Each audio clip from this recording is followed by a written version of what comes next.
Então vamos lá. Hoje a gente vai falar sobre regular as emoções e nos dias anteriores, nos módulos anteriores, a gente falou sobre rotular a emoção, sobre compreender a emoção e por último foi sobre expressão emocional. A gente começou essas aulas fazendo uma pergunta que era como você está se sentindo e depois por que você está se sentindo dessa forma. Na última de expressão foi falado para vocês falarem com alguém a respeito de como vocês estavam se sentindo e perguntar para essa pessoa, falar com essa pessoa anteriormente que deveria ser sem julgamento, explicar para ela que deveria ser com atenção. Hoje, a busca é de solução. A gente vai buscar solução para aquilo que é importante fazer em relação ao que você está se sentindo. Então, já mergulhamos bastante dentro da emoção, agora vamos pensar em ações para fazer uma regulação emocional. Pensa que hoje, uma terça-feira à noite, você está cansado, teve um dia difícil, pode estar com dor, pode estar passando por algum problema em casa, alguma questão desagradável durante o dia, e você foi convocado por conta do seu trabalho para ir numa reunião presencial, seja lá o local que for. Você tem que ir para esse local, fora do seu horário, e você já está exausto, já está cansado, mas o seu chefe falou que é obrigatório, que não tem como você escapar dessa reunião, porque na anterior você já não foi. Imagina que é isso que aconteceu. Nesse momento pode passar várias coisas pela tua cabeça. Você pode pensar, nossa, eu tô cansado, vou ter que ir para essa reunião, ficar escutando esse povo falar um monte de coisa que eu já sei, ficar escutando as pessoas chamarem atenção, falar que tem que fazer um trabalho melhor, que tem que se dedicar mais. Você não tá afim de escutar nada.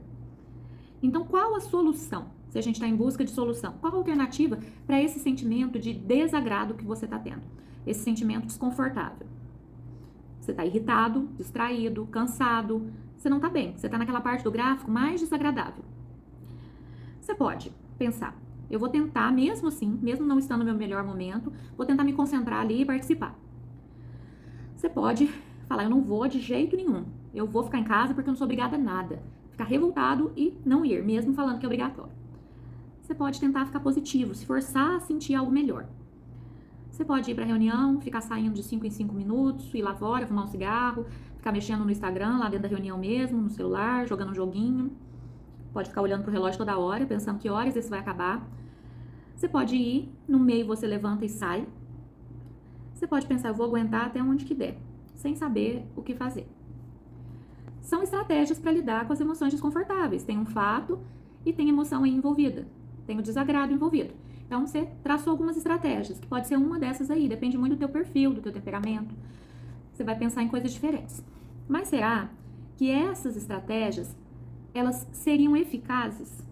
Poderiam ser ensinadas para outras pessoas lidarem com essas mesmas emoções? Para ajudar a pessoa a superar essa situação naquele momento de cansaço, de tédio, de falta de atenção?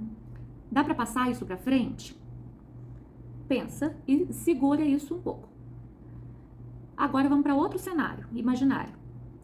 Imagina uma criança na 5ª série e ela tem prova de matemática. Ela já está morrendo de medo de fazer essa prova. Já está sentindo a mão suada, não conseguiu estudar direito, está com medo de ser reprovado, de ser castigado, de acontecer alguma coisa ruim por conta dessa prova. Está muito ansiosa com essa prova. No café da manhã dessa criança, antes dela chegar na escola, o pai dela já estava ali alcoolizado, brigando com a mãe. A vida dela não é muito legal. A vida dela é um ambiente mais hostil. E essa criança tem prova de matemática. Ela precisa fazer a prova de matemática. Ela foi para a escola, mas ela está se sentindo muito mal. Não dormiu direito à noite, não se sente preparada, já está angustiada com tudo que está acontecendo na casa dela. Agora, esse é o cenário número 2. Pega as respostas do cenário número 1, que é esse cenário de você na reunião, pós-trabalho, cansado, querendo ir embora, insatisfeito. Dá para falar para essa criança sair da sala? Ir lá para fora? Dá para falar para ela, não vai fazer a prova, não precisa, você não é obrigada a nada? Não dá pra gente usar as mesmas alternativas do cenário 1 no cenário 2. E talvez se usasse as mesmas alternativas, poderia dar ruim. As experiências não são iguais, tem alguma semelhança em relação ao emocional, aquilo que a pessoa que está passando por ela sente naquele momento. Então, cada experiência é de um jeito, cada experiência pode ter uma resposta mais eficaz e uma resposta menos eficaz. Nós não temos que pensar na melhor resposta. A gente não tem que pensar o que é que eu faço, o que é o ideal de fazer nesse momento. Não estamos buscando um cenário ideal. A gente busca uma resposta mais adaptativa. O que é uma resposta mais adaptativa? Que vai gerar um resultado bom pra gente a médio e longo prazo. Então, respostas emocionais, como você reage a determinada emoção, é uma experiência sua, é uma experiência única. Quando você aprende a regular as emoções, não significa que será perfeito. Que toda vez que você se sentir desconfortável, você vai saber exatamente o que fazer para sair daquele lugar de angústia, de tristeza, de dor, de raiva. Às vezes você não vai sair daquele lugar, mas você vai saber, pelo menos naquele momento, mas você vai aprender como você pode manejar a tua posição ali. Então, importante aprender a regular. Só pra gente ter noção e aprofundar isso. Como que as nossas reações variam de um dia para o outro? Um dia você tá numa fila esperando ali o teu café da manhã numa lanchonete, tá atrasado pro trabalho, tá mais irritado, e você quase sobe em cima da pessoa para pegar o seu café, a hora que ela entrega, fica pensando, mas que pessoa lerda, esse pessoal não sabe trabalhar direito. No outro dia, você pode estar atrasado do mesmo jeito, mas o teu humor tá melhor, no sentido de mais agradável. Você não se importa de ficar tanto tempo ali esperando, às vezes você fica até mais, mas reage de uma forma menos exagerada, mais educada. Então, o nosso humor varia, as nossas respostas variam.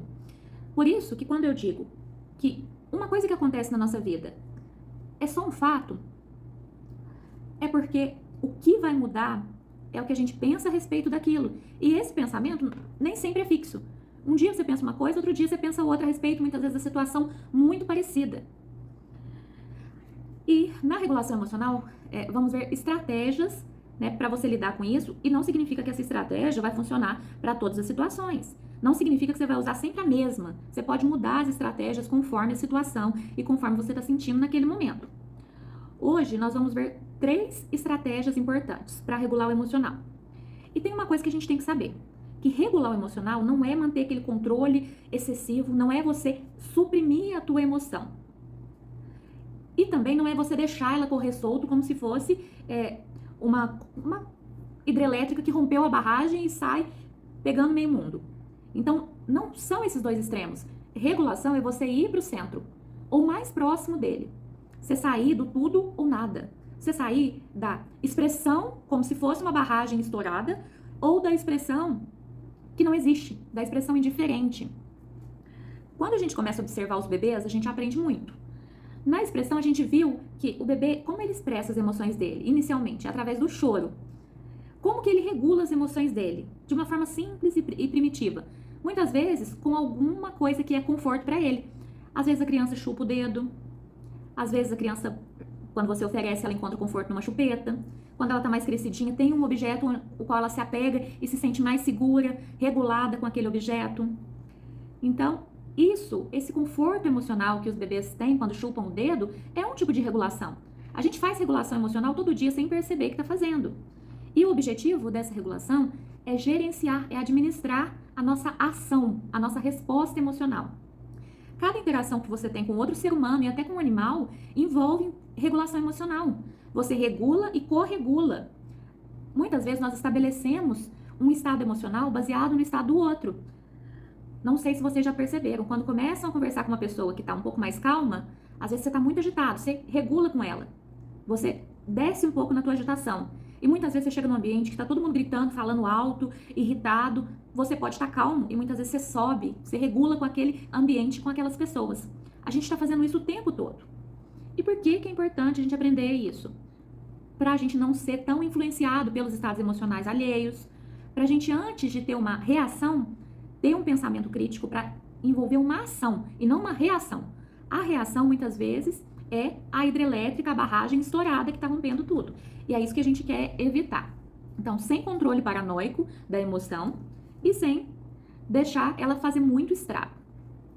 Outra coisa que a gente pode observar com os bebês, né, e até com a gente, quando a gente era criança, a gente pode ter exemplos disso quando as pessoas contam. Um bebê que tem um cuidador que fornece conforto físico, verbal, emocional, ensina desde muito cedo que o emocional dele pode ser administrado. O cuidador que não oferece apoio emocional, verbal, ensina que o bebê está à mercê das emoções dele. Então, durante muito tempo, teve uma discussão em relação à criação, né, principalmente o comportamento dos pais em relação aos bebês. E durante muito tempo, acreditou-se que tinha que deixar a criança chorando ali no berço, sem o conforto. Hoje, isso caiu por terra, né? E os estudos mostraram que o conforto é muito importante, que é importante confortar o bebê, né? Que não pode deixar ele à mercê do desconforto emocional, que tudo isso tem um limite, né? Que deixar a criança chorando aos gritos ali, já ouvi casos de pais que deixavam as crianças 1, 2 horas e a criança até perder o fôlego, ficava ali gritando, chorando, chorando, chorando. Isso é impactante para esse bebê, né? Isso pode trazer um problema para ele. Então, o conforto é muito importante. Muitas vezes, quando nós não recebemos esse conforto, nós crescemos acreditando que a emoção é esse trem descarrilhado, que a emoção ela não pode ser administrada, que a gente está sozinho nessa. Então, vamos começar agora a confortar essa criança interior que mora dentro da gente. E esse conforto é fundamental. Muitas vezes a gente pratica isso com os outros. A gente consegue regular e corregular algumas emoções das pessoas que estão mais abertas. Quando você consegue motivar alguém, quando você consegue incentivar alguém a lutar por alguma coisa, a ter alguma ação, você está regulando e corregulando a emoção dessa pessoa. Toda vez que você fala com alguém, você ajuda a pessoa a regular ou desregular essas emoções. Depende da quantidade de inteligência emocional que ela tem, a gente pode atrapalhar muito, né? Mas também pode ajudar muito. Então, percebemos aqui que nós seguimos vários passos para chegar nesse momento de regulação e que no cérebro da gente, a gente aprende separado, mas depois a gente vai colocar tudo junto em prática. Ao mesmo tempo que você está rotulando a tua emoção, que você está observando em qual quadradinho ela está, você vai estar regulando. Então, na prática, depois que você aprende os passos, você faz tudo junto. Regulação envolve uma coisa simples. Eu vou dar mais alguns exemplos aqui antes da gente entrar na prática, para vocês entenderem. Quando a gente, por exemplo, não gosta da vizinha e evita sair lá na rua para conversar com ela, ou quando ela tá varrendo o quintal, a gente não sai lá, é uma forma de regulação. A evitação é uma forma de regulação. É uma regulação que não é eficaz. Quando você, por exemplo, vai receber uma visita, não quer que a pessoa veja as bagunças ou alguma coisa na sua casa e você esconde, é uma forma de regulação. Quando você tá muito cansado, vai lá, joga uma água no rosto, toma um café, é uma forma de regulação. Então, regular a emoção é algo que nós fazemos o tempo todo, o tempo inteiro. E eu vou contar uma historinha de uma criança para ilustrar que regular não significa tirar aquela emoção ali com a mão e já vir uma agradável e uma positiva. Essa historinha é de um menininho chamado Jorge, a gente vai chamar de Jorge, tá no 4º ano e a professora dele, ela tá aprendendo o método e implementando na sala de aula. Todos os dias de manhã, ela pergunta para os alunos em qual quadrante da emoção, do gráfico das emoções, essas crianças estão. Esse menino estava no azul nesse dia. O Jorge disse que estava muito triste e estava triste porque o hamster dele morreu, o gato comeu o animalzinho de estimação dele, então ele estava triste, miserável, se sentindo péssimo ali. E aí, naquela manhã, conversando um pouquinho mais com o Jorge, ela percebeu que ele também passava por outras situações além disso, né? Que ele tinha pouco apoio em casa, que a vida dele tinha muita ansiedade, muita incerteza.